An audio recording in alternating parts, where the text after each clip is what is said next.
Hello' everyone, স্বাগতম জনাইছোঁ JoJo টিপছৰ এটা নতুন ভিডিঅ'লৈ। পুৱাৰ চাহকাপ কাৰ কাৰ প্ৰিয় বাৰু?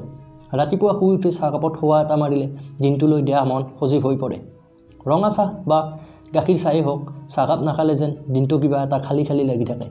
আলহী অতিথি আহিলেও চাহকাপ যাচিলে গৃহস্থৰ মনটো ভাল লাগে। মুঠতে চাহত চহকী অসম দেশৰ বাসিন্দাসকলৰ চাহৰ লগত এক আত্মিক সম্বন্ধ আছে। আচলতে ব্ৰিটিছৰ দিনৰ পৰা হয়তো চাহৰ লগত আমাৰ এক ওতঃপ্ৰোত সম্পৰ্ক গঢ়ি উঠিল। পুৱা গধূলি চাহ খোৱাটো আমাৰ দৈনন্দিন জীৱনৰ এক এৰাব নোৱাৰা অভ্যাসত পৰিণত হ'ল।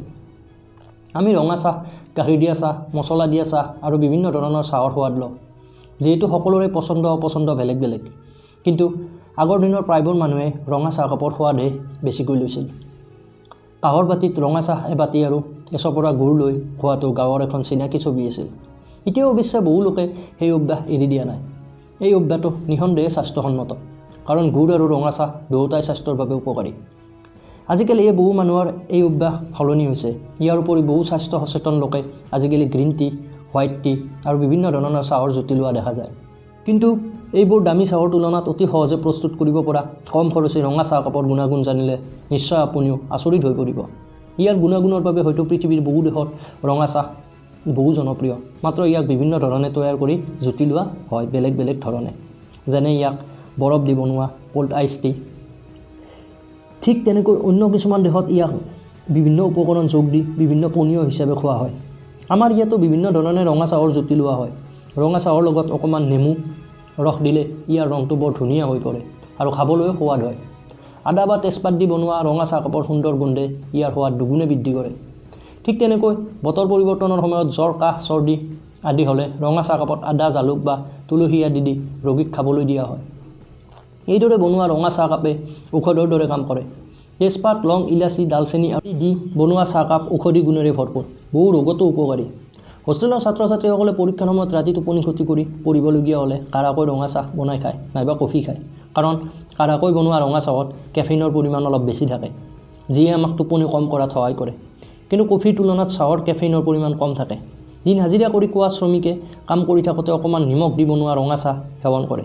এইকণ চাহে তেওঁলোকৰ বাবে প্ৰাকৃতিক আহাৰ হিচাপে কাম কৰে। ডিহাইড্ৰেশ্যন হোৱাত বাধা দিয়ে। কেৱল সেয়াই নহয়, সৌন্দৰ্য চৰ্চাতো ৰঙা চাহ প্ৰয়োগ কৰা হয়। চেনিবিহীন ৰঙা চাহ বা চাহৰ লিকাৰ চুলিৰ উৎকৃষ্ট প্ৰাকৃতিক কণ্ডিচনাৰ। বহুতে চুলিৰ ৰং গাঢ় কৰিবলৈ হেনাৰ লগত ৰঙা চাহৰ লিকাৰ দি লয়।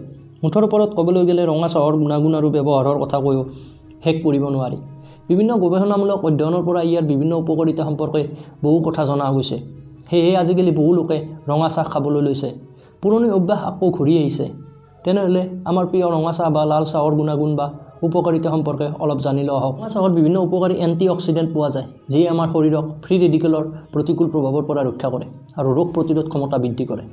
ৰঙা চাহত থকা বিভিন্ন এণ্টি অক্সিডেণ্টৰ বাবে চাহ খালে আমি অধিক কাৰ্যক্ষম হৈ পৰোঁ। এলাহ ভাগৰ পলকতে নাইকিয়া হয়। ৰঙা চাহত থকা এণ্টি অক্সিডেণ্টে হাৰ্টৰ বিভিন্ন ৰোগ প্ৰতিৰোধ কৰাত সহায় কৰে বুলি জনা যায়। ইয়াৰ বাবে ৰঙা চাহত ডালচেনি, তুলসী আদিৰ উপাদান যোগ কৰিলে গুণাগুণ আৰু বৃদ্ধি হয়। নিয়মীয়াকৈ ৰঙা চাহ খাই থকা লোকৰ ডায়েবেটিছ ৰোগ নোহোৱাৰ সম্ভাৱনাও বহু কমি যায়, অৰ্থাৎ ই ডায়েবেটিছ ৰোগৰ প্ৰতিৰোধ কৰাতো সহায় কৰে।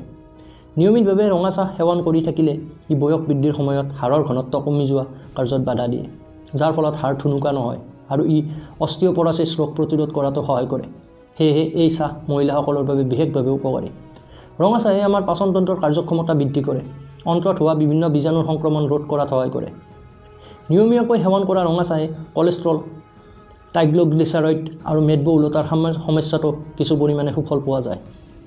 ৰঙা চাহত পোৱা পলিফেনল নামৰ এবিধ এণ্টি অক্সিডেণ্ট মহিলাৰ ডিম্বাশয়ত কেঞ্চাৰ প্ৰতিৰোধ কৰাত সহায় কৰে বুলি জনা যায়।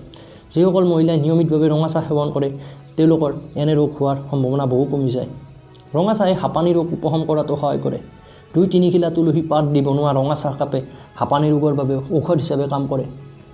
নিয়মীয়াকৈ ৰঙা চাহ সেৱন কৰিলে ষ্ট্ৰেছৰ সমস্যা কম কৰাত সহায় কৰে, কাৰণ ইয়াত থকা বিভিন্ন এণ্টি অক্সিডেণ্ট ষ্ট্ৰেছ হৰমন কৰ্টিকজল নিয়ন্ত্ৰণ কৰাত সহায় কৰে।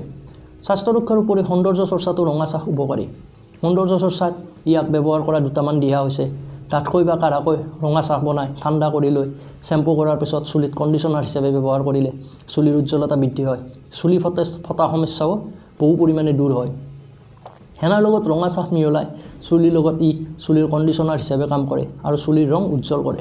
চকুৰ গুৰিত ক'লা পৰা সমস্যাত টি বেগ ব্যৱহাৰ কৰিলে সুফল পোৱা যায়। ৰঙা চাহৰ ইমানবোৰ উপকাৰিতাৰ বিষয়ে জনাৰ পিছত নিশ্চয় সকলোৱে খাব বিচাৰিব। পিছে মাত্ৰাধিক পৰিমাণে ৰঙা চাহ খোৱাটো স্বাস্থ্যৰ পক্ষে ক্ষতিকাৰকো হ'ব পাৰে, কাৰণ ইয়াত কেফেইন থাকে, যিটো মাত্ৰাধিক হ'লে ই আমাৰ স্বাস্থ্যৰ বাবে অপকাৰী হ'ব পাৰে। দৈনিক 2-3 কাপ চাহ খালে একো নহয়, কিন্তু দৈনিক 5 কাপতকৈ বেছি ৰঙা চাহ খালে আমাৰ স্বাস্থ্যত কি অপকাৰ হ'ব পাৰে তলত উল্লেখ কৰা হৈছে। মাত্ৰাধিক পৰিমাণে ৰঙা চাহ খালে গেছ বা এচিডিটিৰ সমস্যা হ'ব পাৰে, নাইবা পেটৰ অসুখ হ'ব পাৰে, ভোক কমি যাব পাৰে। সেয়ে খালী পেটত বহুবাৰ ৰঙা চাহ নোখোৱাই ভাল। যিসকলৰ গেছৰ সমস্যা আছে তেওঁলোকে ৰঙা চাহ কমকৈ খাব লাগে। বেছিকৈ ৰঙা চাহ খালে নিদ্ৰাহীনতাত ভোগাৰ সম্ভাৱনা বৃদ্ধি পায়, কাৰণ ইয়াত থকা কেফেইনে টোপনিত ব্যাঘাত জন্মাব পাৰে। বয়সস্থ লোকসকলে এই ক্ষেত্ৰত সাৱধান হোৱা উচিত। ৰঙা চাহ বেছিকৈ খালে কোনো লোকৰ ক্ষেত্ৰত মূৰৰ বিষ, অনিয়ম, হৃদস্পন্দন হ'ব পাৰে। তেন্তে বন্ধুসকল, আজিলৈ ভিডিঅ'টো ইমানে। কমেণ্ট কৰি জনাব ভিডিঅ'টো কেনে লাগিল। যদি ভিডিঅ'টো পচন্দ হৈছে তেন্তে এটা লাইক কৰি দিব, আৰু এনেধৰণৰ নলেজেবল আৰু বিজ্ঞানসন্মত ভিডিঅ' পাবলৈ আমাৰ চেনেলটো ছাবস্ক্ৰাইব কৰি অল নটিফিকেশ্যন বেল ক্লিক কৰিব, যাতে এনেধৰণৰ নলেজেবল ভিডিঅ'ৰ আপডেট সৰ্বপ্ৰথমে আপুনি আপোনাৰ মোবাইলত মেছেজৰ জৰিয়তে পায়। তেন্তে অন্য এটা ভিডিঅ'ত লগ পোৱাৰ প্ৰতিশ্ৰুতিৰে আজিলৈ বিদায় মাগিছোঁ। ধন্যবাদ।